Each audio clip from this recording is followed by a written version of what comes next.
কোথায় বসে কাটবা মাছ? এই রান্নাঘর ছাড়া জায়গা নেই এখন বর্ষাকালে। মাছটা টাটকা আছে, যেখান থেকে গাল সেটা ছিঁড়ে রক্ত বার হচ্ছে। এখন এই রান্নাঘরই সম্বল, এখানে বসে কাটাকুটি করতে হবে।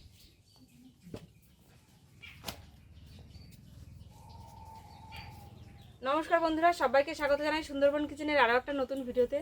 তো শুরুতেই আপনারা যে পাঙাশ মাছটা দেখতে পেলেন, সেটাকেই আজকে কেটে কুটে রান্না বান্না করা হবে। বাজার থেকে গিয়ে এনেছে পাঙাশ মাছ, অনেক দিন আনে না। এই যে দেখুন পাঙাশ মাছ, আর এটা কিন্তু পুকুরের পাঙাশ মাছ, এটা কিন্তু নদীর পাঙাশ না। আর এই সময় কিন্তু নদীতে যে পাঙাশ মাছগুলো পাওয়া যায়, তার পেটে কিন্তু অসম্ভব কেওড়ার গন্ধ হয়। খেতে সময় একটা পেটটার মধ্যে কেমন একটা গন্ধ লাগে। পুকুরের পাঙাশ মাছ অনেকদিন বাদে রান্না করা হবে বাড়িতে। কেটে কুটে নিই। এর কাঁটাগুলোতে যেহেতু খুব শক্ত, একটু আঁশ নেই, কিন্তু এর কাঁটাগুলো খুব শক্ত, কাটতে একটু সময় লাগবে আমার। কেটে নিই।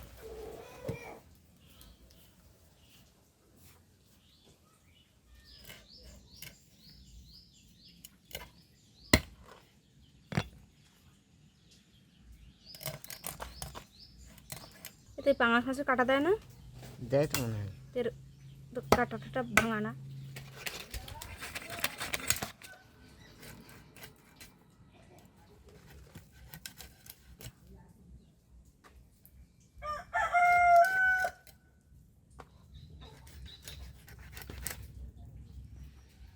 তেলের চাকা পেটের মধ্যে সব ধুয়ে চালে ফেলা দেবো।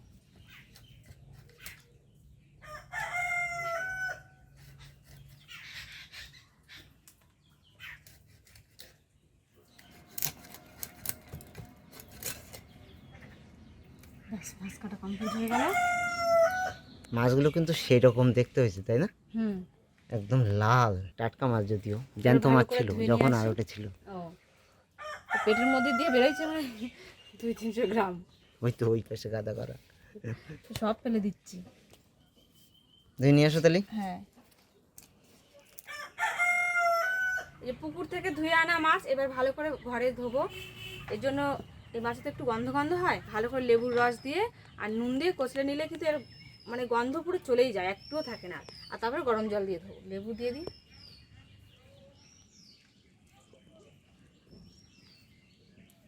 লেবুর রস দিলাম, এবার লবণ দেবো,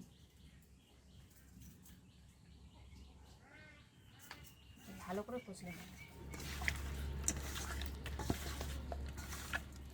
যেই এর মধ্যে লবণ আর লেবু একসঙ্গে পড়লো, একদম এর যে পিচ্ছিল ভাবটা থাকে মাছের, পুরোপুরি কিন্তু চলে গেছে। এবার দিয়ে দেবো গরম জল।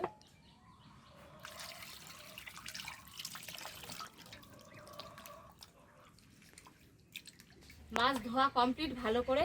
এবার নুন হলুদ আর একটু কাঁচা তেল মাখিয়ে রেখে দেবো।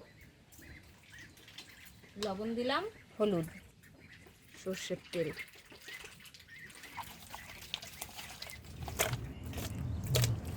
হয়ে গেছে মাছ মাখানো। একটু ঢেকে রাখি। মাছটা মাখিয়ে খানিকক্ষণ রেখে দিয়েছি।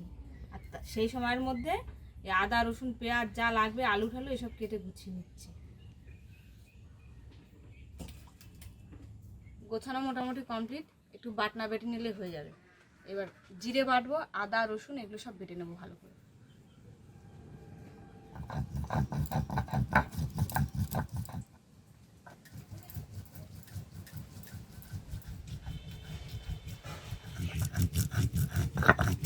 জিরে হাফ হাফ বাটা হয়ে গেছে।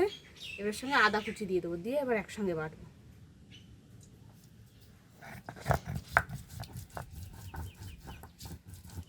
সুন্দর করে বাটা হয়ে গেছে একদম। পেঁয়াজটা একটু ঘষে নিই, তাহলে আর বাটা লাগবে না, নাহলে পেঁয়াজ বাটতে গেলে বড্ড স্লিপ খায়।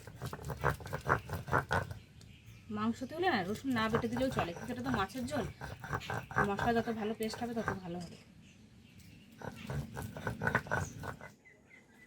উনুন তো দিলাম ধরাই, কখন যে দাউ দাউ করে জ্বলবে কে জানে। জ্বলে গেছে উনুন ভালোভাবে। কড়াই চাপিয়ে দিয়ে এবার গরম হতে থাকুক। এই পাঙাশ মাছ বন্ধুরা যে কি ভয়ানক ফোটে, কি করে ভাজবো আমি তো এখন মনে ধরে বসে বসে চিন্তা করছি। ফাটে নাক মুখে টুকে যদি লাগে, সামনে আসছে দুর্গাপূজা, একদম সুন্দর মেকআপ হয়ে যাবে। কড়াই গরম হয়ে গেছে, একদম সামান্য করে তেল দেবো। বেশি তেল দিলে যত বেশি তেল দেবো তত ফুটবে মাছ বেশি। আজকে ঢাকা দিতেই হবে গো, কিছু করার নেই, নালে ফাটতে তো যা। আর নালে তুমি আলগা করে ভাজে, আমি দিয়ে চলে যাচ্ছি।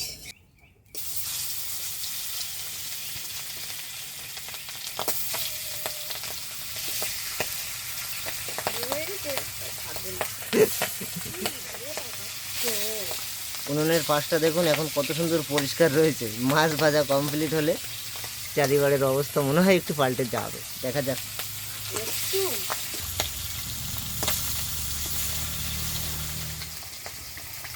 সবাই বলে যে মাছে নাকি কাঁচা তেল মাখিয়ে রাখলে একটু কম ফাটে, ওই জন্য একটু মনে হয় কম কম ফাটছে। আমি দাঁড়িয়ে আছি তাও দূরে, কড়াইয়ের দাঁড়ে নেই।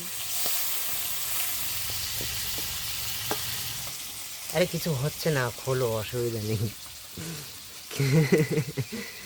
মাছ ভাজছে কিরম করে বসে, দেখো কিচ্ছু হচ্ছে না, পরিষ্কার এখন একদম। হ্যাঁ, আমি কাঁচা তেল মাখিয়ে রেখেছিলাম না অনেকক্ষণ, ওই জন্য মনে হয় কাঁচা তেল মাখিয়েছি, ওই জন্য মনে হয় হচ্ছে না। তাও থাক, মাছগুলো কিন্তু লাল লাল করে ভেজে নিয়েছি ভয়বিহীনভাবে। ভয়বিহীন না, ভয় সমেত। না, যে ভয়টা পাচ্ছিলাম, হ্যাঁ ভয়বিহীন বলে কি ভয় দেখাচ্ছি। দেখো তোমার সেই তেল কিন্তু রয়ে গেছে বেশিরভাগটাই। হ্যাঁ, এইবার তো তেল বেরোবে, আসল দিই খাজা না, পেটি পেটি পেটি ভাজা।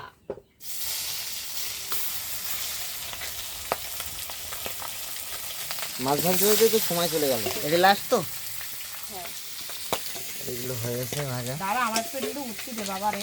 যা তেল দিয়েছিলাম সেই তেলে এতগুলো মাছ ভাজা হয়ে সেই তেল আবার পুরো থেকে গেছে। তো ওই তেলের মধ্যে আলুগুলো ভেজে নেবো।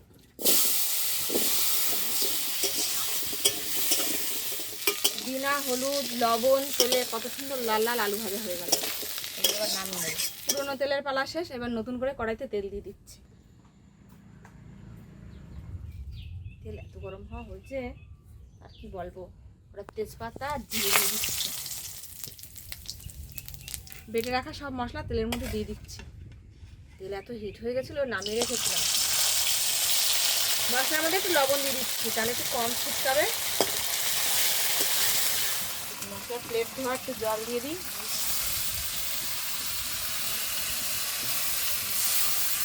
এবার বাদ বাকি মশলাগুলো দিয়ে দেবো। হলুদ, জিরে পাতা, লঙ্কা দিচ্ছি, বেশি করে দিই, ঝাল ঝাল ভাবে ভালো লাগবে খেতে। একটু ধনের গুঁড়োও দিয়ে দিচ্ছি।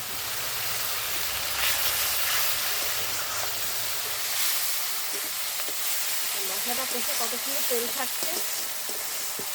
আর সাইজটা দেখি তো কি হয়েছে মাছ ভাজার পরে, এখন হ্যাঁ, ডিজাইন হয়ে গেছে পুরো ডিজাইন। ভিজে রাখা আলু মশলার মধ্যে দিয়ে দিচ্ছি এখন।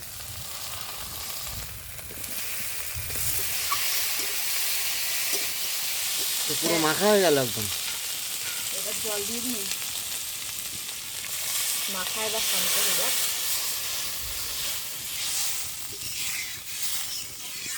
এখানের পরিবেশ শান্ত হয়ে গেলে বাইরের পরিবেশ পুরো অন্ধকার হচ্ছে, মানে ছেয়ে গেছে, এক্ষুনি আসবে একটা দিন।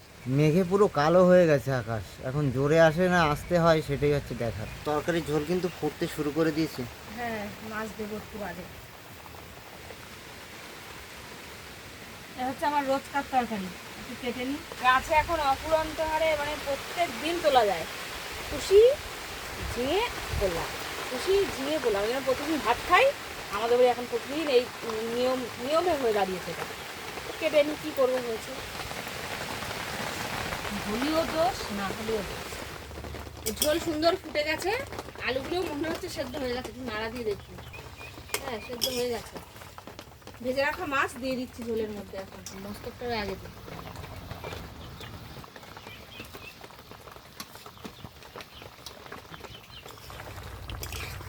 মাছের ঝোলটা কিন্তু দারুণ দেখাচ্ছে, আর গন্ধও কিন্তু ভালো ছেড়েছে। রান্না শেষ করবো, ওই যে গরম মশলার গুঁড়ো দিয়ে, আর একটু এর মধ্যে জিরের গুঁড়ো আছে সামান্য।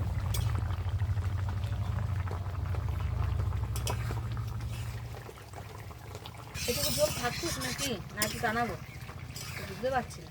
থাকুক।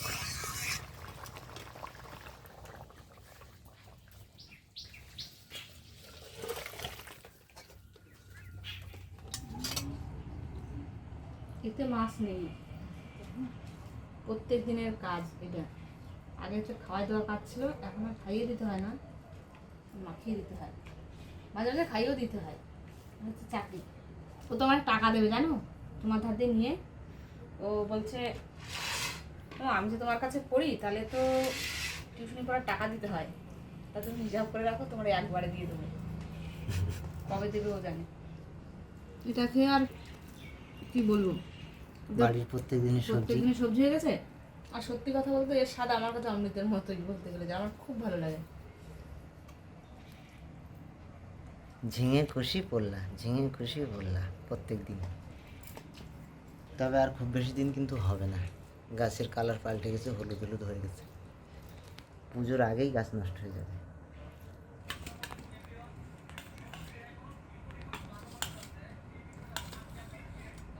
সব কাজ বাজ সেরে আমাদের রান্না করতেও বেলা যায়, যেদিন আর কি বিশেষ করে ভিডিও রান্না হয়, অন্যান্য দিন দেরি হয় না। গরম ভিডিও বার এমনি হলে এই মাছ রান্না করে খেয়ে সবার কখন হজম হয়ে যেত। যদিও আমরা সচরাচর মাছে সেরকম পেঁয়াজ খাই না, খুব কম, ভুল ভবিষ্যৎ যদি মনে হয় তবে দিই। আজকে দিলাম, একটু খেয়ে দেখি।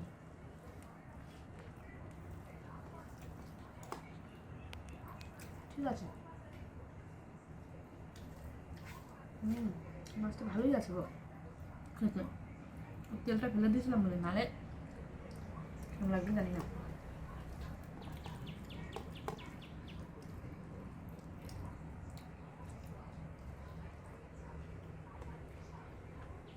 তুমি তো প্রায় শেষ করে ফেললে খাওয়া, আমি এখনো শুরুই করতে পারলাম না।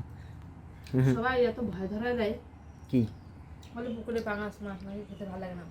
পুকুরের পাঙাশ মাছ ভালো লাগে না, অতিরিক্ত তেল হয়, একটু গন্ধ বেরোয়, ওই জন্য। কিন্তু এটা কোনো গন্ধ না, পাওয়া না, পাবে না, এটা তুমি ঠিক খেয়ে আছে। দেখো। মানে সেই যে একটা ভীষণ তেল হয় সেইটা হয় না।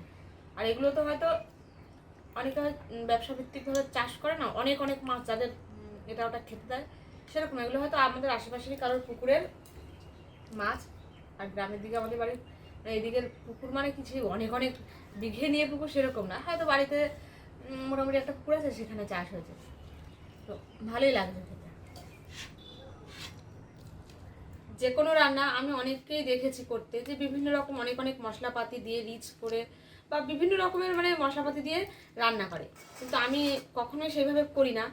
এমনি সাধারণ বাঙালি ঘরে যেরকম রান্না বান্না হয়, হালকা মাছের ঝোল, তার সঙ্গে যেটুকু মশলাপাতি না দিলে নয় সেরকমভাবে দিয়েই রান্না করার চেষ্টা করি। কেননা দেখা গেল আমি এক গাদা মশলাপাতি দিয়ে হাবি জাবি করে রান্না করলাম, শেষে মানে দেখানোর জন্য রান্নাটা করলাম কিন্তু খেতে পারলাম না শেষে, ওটা আমি কখনোই করি না। আর আমি মানে এরকমই করার চেষ্টা করি যেটা আমি নিজে রান্না করে খেতে পারবো, ভালো লাগবে, আমার পরিবারের সবার ভালো লাগবে, এবং আমার দেখে যদি কেউ মানে চেষ্টা করে তারটাও যেন ভালো হয়, সেজন্য আমাকে কখনো মানে না বলে যে তোমারটা দেখে করলাম খুব খারাপ হয়েছে। তো যাই হোক, আমাদের তো খেতে রান্নাটা দারুণ লেগেছে। তো এই রান্নার রেসিপিটা আপনাদের কেমন লাগলো অবশ্যই কিন্তু আমাদেরকে কমেন্ট করে জানাবেন।